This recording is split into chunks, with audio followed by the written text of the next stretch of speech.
Okay, moving on to Rams 6.5-point dogs going into Dallas with a total set at 45.5. Rams have, well, say Cowboys have 59% of the bets and 81% of the money, giving them a 22% sharp differential. So the Rams ended up not covering or not even winning at home against the Steelers last week. And I loved the Steelers because I thought their defensive line would be able to take advantage of the weak offensive line that the Rams have. And this is kind of a similar story with the Cowboys defensive front just being dominant over the Rams offensive line here. So I would lean Cowboys. I think the secondary of the Cowboys is a bit banged up, obviously, with all the Trayvon Diggs stuff. And this is probably tough. It kind of reminds me of Rams versus Eagles here, like with the Eagles secondary being pretty lacking, but the defensive line being able to get enough done in order for the Eagles to end up covering that game. So I would lean Cowboys, especially with them off a bye. I think there's a lot of reason to back the boys here at home, less than a touchdown. I agree with you. I really wanted to put the Cowboys in as one of my early best bets because I love that 6 number and I thought I was going to move more, but here we are sitting 4 days later because I write them on Sunday night and it's still at 6 in some spots, 6.5 in others. I love the way that this Dallas defensive line matches up against the Rams offensive line. That left side of the Rams offensive line is horrible, man. It's really bad. I think the right side's pretty solid, but that left side is leaving a lot to be desired this season. Nobody ranks above a 60% on PFF on the left side of their offensive line, which is pretty ridiculous. The other thing that I like is how well Dallas's wide receivers match up against the corners as well as the safeties for the Rams. I feel like we could see a really big CeeDee Lamb game here. And Brandon Cooks looked pretty solid in their last outing too. Or maybe that was 2 weeks ago. I can't remember. But he has been looking not like his old self, but actually worth the kind of value that they got him on, bringing him in this year, bringing in Cooks, that is. So I really like the matchups on both sides of the ball. This Rams team has been tricky, though, where there's been times where they've hung with the best of them, and there's been other times where it's been pretty shocking, which I think is what more people predicted for the season with them, is that they wouldn't be as good. But they have surprised, so the Cowboys will always surprise us with having some of the best talent in the league and yet still falling short, so who knows? But I do lean Cowboys here with you. I'm not ready to lock it in yet.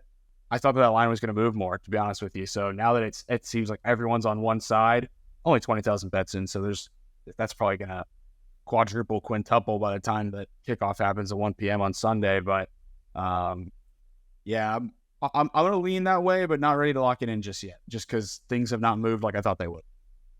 For sure. Yeah, I'm with you. I think this is a good point to put out with, we saw the Eagles game have 22% sharp differential, but I think this is kind of my own take. I think at this point in the season, with us tracking public betting data, this is going to be the turnaround for the larger sharp differentials.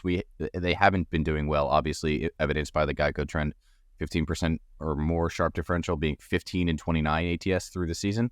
However, I think there's going to be some sort of turnaround towards or regression towards what we saw last year to a more average 500 record for these types of trends. And seeing larger sharp differentials on a team like the Cowboys here is a strong indicator for me that they are likely going to be the right side because of that regression towards the mean. I think with the influx of betting that we've had, like the amount of bets that we've had, again, like nearly tripling the amount of bets we've had over year from last season to this season, I think it's taken a bit more time for the larger sharp differentials to perform like we saw last year with incredible records from the Geico trend and golden rule. So I'm going to be trying to leverage that a little bit more here in the second half or second third of the season. And I just kind of want to point that out before we start rambling about a bunch of other games with sharp differentials and stuff. So interesting. Great call out.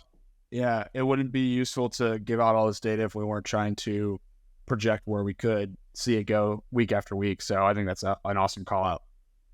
Yeah, so I'm excited for it, and hopefully we can continue to hit some bets. So this episode comes out every Friday, and talk about the unique public betting trends that only we talk about and have. So thank you guys for tuning in and listening. And as always, let us know on Twitter, Reddit, YouTube now that we post these to YouTube, what your comments are, what you think, if you want to hear things differently. But yeah, thanks for listening to us blabber about sports, and we'll see you next week when we talk about our wins. Right, Andy?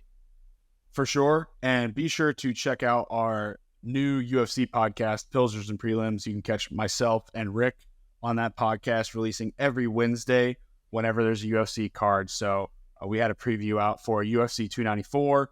Nothing this week because there's no UFC card, but we will have the UFC Sao Paulo card coming out on Wednesday. So take some of these winnings from NFL and start to get ready to put them on the UFC fight night that's going to be in Brazil. It should be a lot of fun. And Rick and I our Sundays and Mondays are overloaded now with research since we record on Tuesday. So can't wait to hear y'all's reactions to that. I know a lot of people have been asking us for MMA content. Where had the UFC write-ups gone? Where has this been for UFC? Because we had a pretty big UFC presence last year and early this year. But we are back in podcast form.